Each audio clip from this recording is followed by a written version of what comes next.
Hello friends, welcome back in our YouTube channel commerce with Sanjeev sir. दोस्तों कैसे हो? उम्मीद है कि आप अच्छे होंगे। कोरोना के कारण आपको जानकारी मिल चुकी होगी कि इस बार 10th की परीक्षा रद्द कर दी है। शासन से जो 10th के स्टूडेंट हैं उनके लिए एक ये मैसेज आया है कि अब आपकी परीक्षा नहीं होगी और आपको सीधे अगली क्लास यानी 11th में प्रमोट कर दिया जाएगा। और ये जो प्रमोशन आपको मिला है कोरोना के कारण ही मिला है। कोविड के कारण ये जो आपकी परीक्षाएं हैं वो रद्द कर दी गई हैं, ये कंफर्म हो चुका है। ओके, अब फ्रेंड्स बात करते हैं कि 11th में आने के और ये कि 11th में आने के साथ साथ में आपका जो सिलेबस है वो इस साल भी कुछ ना कुछ रिड्यूस हो सकता है, लेकिन अभी नहीं किया गया है 11वीं का। और ये मैं जो वीडियो बना रहा हूँ ये आपके अगले 11th की पढ़ाई के लिए बहुत ही महत्वपूर्ण वीडियो आपके लिए होने वाली है। तो वीडियो को शुरू से लेकर के और लास्ट तक जरूर देखिएगा, क्योंकि मैं लेकर के आया हूँ आज कक्षा 11 का अकाउंटेंसी का सिलेबस, यानी आपको कौन कौन से चैप्टर्स पढ़ने हैं, उन चैप्टर्स में से क्या क्या इंपॉर्टेंट चैप्टर्स हैं और कौन कौन से न्यूमेरिकल्स के चैप्टर हैं। आज ये सारी बातें मैं वीडियो में सब कुछ बताने वाला हूँ आपके लिए। तो आइए शुरू करते हैं। फ्रेंड्स, हमने लिया है कक्षा 11 यूपी बोर्ड अकाउंटेंसी का सिलेबस, और यहाँ पर जो आपका सिलेबस है कोई भी राइटर की अगर आप बुक लेते हैं तो देखिए अदर राइटर ने हो सकता है एक दो चैप्टर्स को आगे पीछे कर दिया हो, लेकिन आपके जो सिलेबस में यही सारे चैप्टर्स आगे पीछे होकर के भले मिल जाएं, लेकिन मिलेंगे यही चैप्टर। और आपके पास में अभी हो सकता है बुक ना हो तो कोई बात नहीं है, आप हमारा अगर सिलेबस भी देख लेंगे तो समझ लो कि बहुत कुछ आपको वैसे ही जानकारी मिल जाएगी। जैसी मार्केट में बुक आती है आप तुरंत उसको परचेज कर लीजिएगा। और हमारे यूट्यूब चैनल से आपको जितने न्यूमेरिकल्स हैं वो सारे के सारे मिलते रहेंगे और थ्योरी भी मिलती रहेगी। लेकिन हाई स्कूल में आपने भले ही हिंदी में सीखा हो, लेकिन अब आपको जितने भी न्यूमेरिकल्स हैं वो सब इंग्लिश में सीखने हैं। ओके, तो स्टार्ट करते हैं। पहला जो सिलेबस देखिए, ये चैप्टर्स हैं, यहाँ पर मैंने एक ही बार लिख दिया है और आपको 19 चैप्टर्स इस बार कवर करने हैं। ओके, इनमें से दो एक चैप्टर ऐसे हैं जो छोड़ भी देने हैं, मैं बता दूंगा। उसके लिए पहले हम समझ लेते हैं। देखिए, सबसे पहले नंबर पर पहला जो चैप्टर आपको मिलेगा वो होगा विषय प्रवेश, यानी पुस्त पालन तथा लेखाकर्म। क्या होता है पुस्त पालन? पुस्त पालन को अंग्रेजी में बुक कीपिंग कहते हैं। बुक कीपिंग दो शब्दों से मिलकर के बना है, बुक प्लस कीपिंग। बुक का मतलब किताब से होता है, लेकिन यहाँ पर किताब से नहीं, वो छपी हुई किताब नहीं, वो ब्लैंक किताबें, यानी एक प्रकार के रजिस्टर या कापियां जिन पे हम लेखा कर सकें, उन्हीं को यहाँ पर किताबें कहा गया है। और पुस्तक कीपिंग का मतलब होता है कि एक नियमानुसार उन कौन कौन सी किताबें हमारे यहाँ पर रखनी चाहिए, तो उनको बिजनेस में रखना, जिससे जो भी ट्रांजैक्शन हो रहे हैं, जो लेन देन हो रहे हैं, उनको क्रमबद्ध तरीके से लिखा जा सके। अरे तो इन्हीं पुस्तकों को व्यवसाय में रखना और क्या कहलाता है? पुस्त पालन कहलाता है। तथा लेखाकर्म, लेखाकर्म जो पुस्तकें रखी गई हैं उनमें कौन से नियमों के आधार पर लेखा करें, यही हमारा क्या कहलाता है? लेखाकर्म। लेखाकर्म दो शब्दों से मिलकर बना है, लेखा प्लस कर्म, यानी लिखने की क्रिया को, यानी लिखने के कार्य को हम लेखाकर्म कहते हैं। आइए सेकंड चैप्टर पर लेखांकन के सिद्धांत, अवधारणाएं, मान्यताएं। इसमें बहुत इंपॉर्टेंट है मुद्रा मापन की अवधारणा, दोहरे पक्ष की अवधारणा, ओके, और पृथक व्यवसाय अस्तित्व की अवधारणा। ये तीनों जो अवधारणाएं हैं बहुत इंपॉर्टेंट हैं। दोहरे पहलू की अवधारणा भी आपकी बहुत इंपॉर्टेंट है। क्या होती है अवधारणाएं? अवधारणाओं का मतलब है पुराने समय से जो बातें चली आ रही हैं और उनको लगभग में सत्य होते हुए देखते हैं, उन्हीं को हम क्या कहते हैं? अवधारणा कहते हैं। एक अवधारणा एग्जाम्पल के रूप में बताते हैं, कहते हैं अगर उधार माल किसी को दे दिया तो फिर वो परेशान करता है या वो पैसे जल्दी मिलते नहीं है। एक अवधारणा है यार, नगद बेचो और टेंशन फ्री रहो, नगद 9 अच्छे उधार 100 ना अच्छे। तो एक प्रकार की क्या है, यह अवधारणा है। तो अवधारणा बनी कैसे? जो लोग उधार परचेज करके ले जाते हैं वो जल्दी पेमेंट नहीं देते, इसलिए ऐसी अवधारणा। तो ये कौन कौन सी अवधारणाएं, मान्यताएं हैं, ये आपको अगले वीडियोस में मिल जाएंगी। नेक्स्ट है लेखांकन के स्वरूप, बहुत इंपॉर्टेंट चैप्टर है, ये आपको आना चाहिए। लेखांकन के कौन कौन से स्वरूप हैं? लेखांकन का स्वरूप का मतलब है लेखांकन के कितने रूप हैं, यानी कितने तरह का लेखांकन होता है। तो देखो, हम पढ़ेंगे वित्तीय लेखांकन, लागत लेखांकन, प्रबंधकीय लेखांकन, कर लेखांकन और सामाजिक लेखांकन। 5 हो गए ना।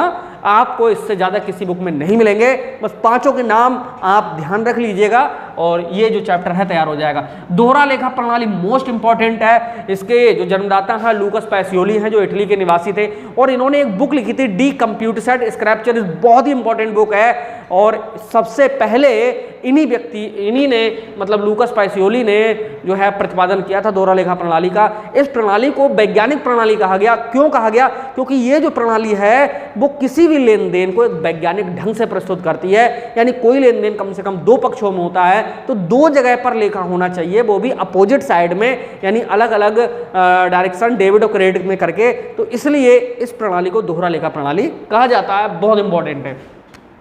रोजनामचा जर्नल, यहाँ से आपका ये न्यूमेरिकल शुरू हो जाता है और न्यूमेरिकल की कतई टेंशन ना ले।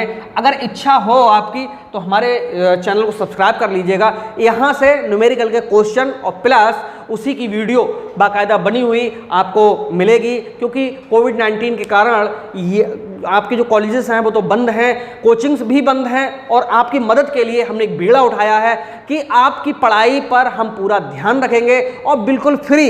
जब तक कोरोना चल रहा है, अगर आप कहीं ट्यूशन नहीं जा पा रहे हैं, आप घर पे बैठिए और हमारे चैनल के माध्यम से आप अपनी पढ़ाई कीजिए। और जो न्यूमेरिकल्स हैं गारंटेड इस टेक्निक से मैं आपको सिखा दूंगा कि आपने सोचा भी नहीं होगा क्या इतने सरल न्यूमेरिकल कॉमर्स के होते भी हैं, क्योंकि ये जो चैनल है कॉमर्स का स्पेशल चैनल है और इस पर कॉमर्स के अलावा कोई सब्जेक्ट नहीं पढ़ाया जाता है। नेक्स्ट है खाता बही। अब ये लेजर है, जर्नल के बाद जो इनमें पोस्टिंग की जाती है। इसके बाद तलपट, ये बहुत आता है कि तलपट एक खाता है, नहीं है।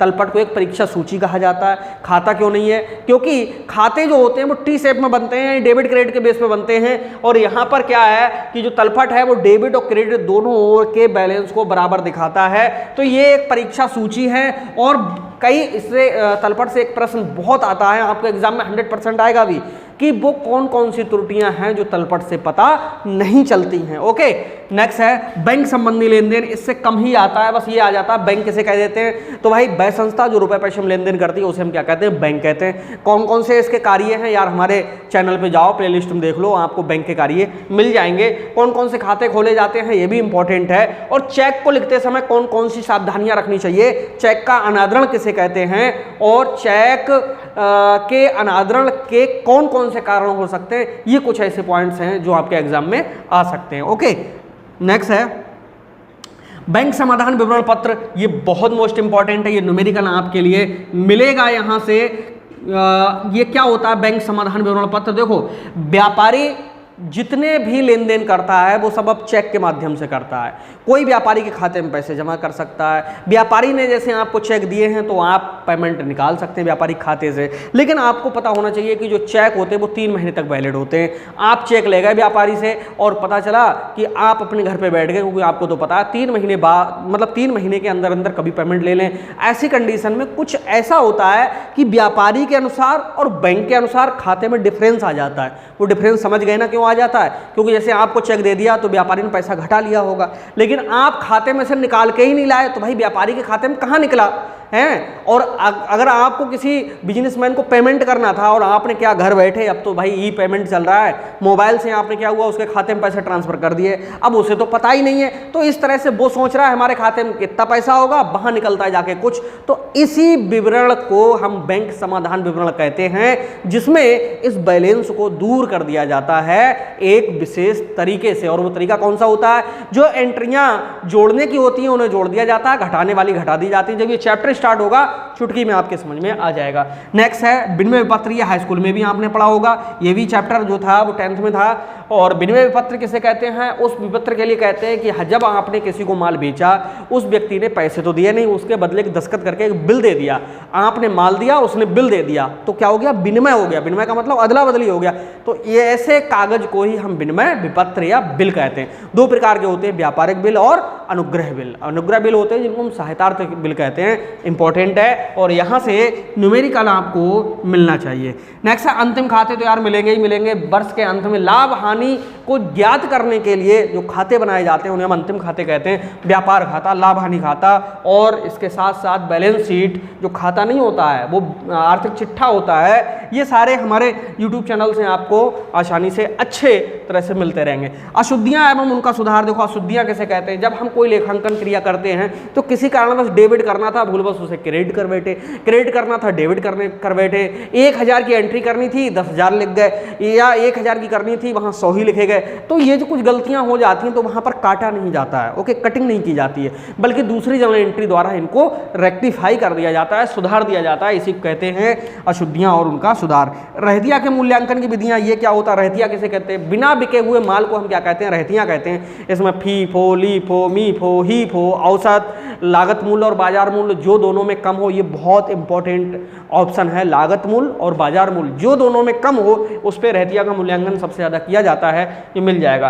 प्रेषण खातों के कंसाइनमेंट अकाउंट कहते हैं। इसमें जब कोई व्यापारी किसी अन्य व्यक्ति के लिए माल भेजता है और जितने भी खर्चे होते हैं उनके बेस पे एक अकाउंट तैयार किया जाता है, जिसको हम कहते हैं कंसाइनमेंट अकाउंट। और जो ज्वाइंट वेंचर अकाउंट होता है, संयुक्त साहस के खाते, ये वो खाते होते हैं जिनमें कई लोग मिलकर के और साथ साथ व्यापार करते हैं और बाद में लाभ हानि को बांटते हैं, अपना अपना पैसा लगाते हैं, ठीक है। और कितना किसका लाभ में हिस्सा है ये पहले ही तय कर लेते हैं। औसत भुगतान तिथि कौन सी तिथि होती है? बैड डेट, जिस पर तुमने कई डेटों से माल खरीदा है और उन डेटों के आधार पर आपको एक ऐसी डेट निकालना, ना तो आपको हानि रहे और ना विक्रेता को हानि रहे, उस डेट को हम औसत भुगतान तिथि कहते हैं। यानी ऐसी तिथि जिसमें लेन देन में किसी प्रकार का कोई ब्याज का नुकसान ना तो क्रेता को हो ना विक्रेता को, ऐसी निकाली गई तिथि को हम औसत भुगतान तिथि कहते हैं। और ये इम्पॉर्टेंट है आपको न्यूमेरिकल के लिए। ये जो चैप्टर सब चल रहे हैं ये न्यूमेरिकल वाले ही चल रहे हैं, ओके, ये सब न्यूमेरिकल हैं। नेक्स्ट है भारतीय बहीखाता प्रणाली। देखो भारतीय जो बहीखाता प्रणाली है वो एक क्वेश्चन 100% आता है। विश्व की सबसे प्राचीन प्रणाली है, भारत की तो है ही है, और इसमें एक विशेष तरीके से लेखांकन किया जाता है। जैसे ऊपर लिखा एक विशेष टाइटल डाला जाता है, श्री गणेश जी सदा सहाय मिति वगैरह करके, और ऊपर कच्ची रोकड़ बही, पक्की रोकड़ बही, इस तरह से ये बनाई जाती है। जमा नकल बही और नाम नकल बही भी इसके अंदर बनाई जाती है। तो भारतीय बही खाता प्रणाली एक प्राचीन समय से चली आ रही लेखांकन करने की प्राचीन प्रणाली है, जिसमें 8 सले यानी पेपर को इस तरह से मोड़ा जाता है कि 8 लाइनें बन जाती हैं और जमा और नाम नकल बही के लिए 6 लाइनें बन जाती हैं। पूंजीगत और आयगत मदे, पूंजीगत का मतलब है जो हमारे बिजनेस में स्थायी संपत्तियां हैं, फिक्स्ड असेट्स हैं, उनसे संबंधित। और आयगत मदे का मतलब है जो हमारा व्यापार चल रहा है उसके लेन देन से संबंधित को आयगत कहते हैं, और संपत्तियों से संबंधित के लिए हम पूंजीगत कहते हैं। वो कौन कौन सी मदें हैं और जर्नल एंट्री भी कभी कभी पूछ ली जाती हैं। देखो प्रावधान, संचय और कोष, ओके, इन 3 में से आपको कभी कभी गुप्त संचय के बारे में पूछ लेता है। इस चैप्टर से बहुत इंपॉर्टेंट है।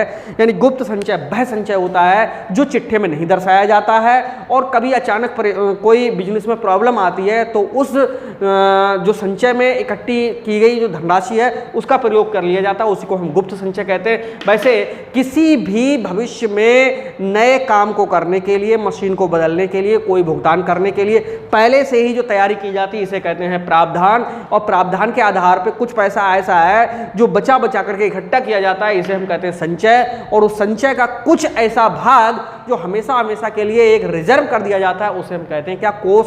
कोष का मतलब होता है तिजोरी। तो बस इतना सा सिलेबस है जो हम लोगों को 11वीं में पढ़ना है।